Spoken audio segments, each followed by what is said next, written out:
আসসালামু আলাইকুম ও রহমতুল্লাহি ও বারাকাতু। সম্মানিত ভিউয়ার্স, আজকে আপনাদেরকে একটি আজব জিনিস দেখাবো।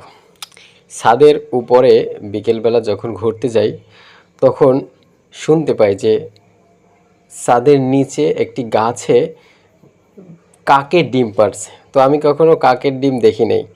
তো আমার জীবনে প্রথম কাকের ডিম সরাসরি দেখা এবং চিন্তা করলাম একটু ভিডিও করে আপনাদের সাথেও বিষয়টা শেয়ার করি। দেখুন, 3টি ডিম পারছে ছাদের উপর থেকে একটু নিচে। আমি 3তলা থেকে ভিডিও করেছি।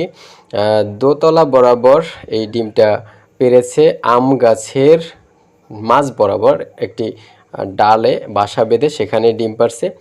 খুব সুন্দর ডিমের কালার, আপনারা যা দেখতে পাচ্ছেন হুবহু সেই কালারই, এখানে এডিট করা হয়নি। মূলত যেই কালার দেখতে পাচ্ছেন ওই রকমেরই কালারই ডিমের, একদম সরাসরি বাস্তবে দেখতে পাচ্ছেন। তো দেখে খুব আনন্দ পেলাম, কারণ জীবনে প্রথম দেখেছি, তো শুনেছি কাকে ডিম পারে। তো ভালো লাগলে ভিডিওটি লাইক কমেন্ট শেয়ার করবেন। ধন্যবাদ।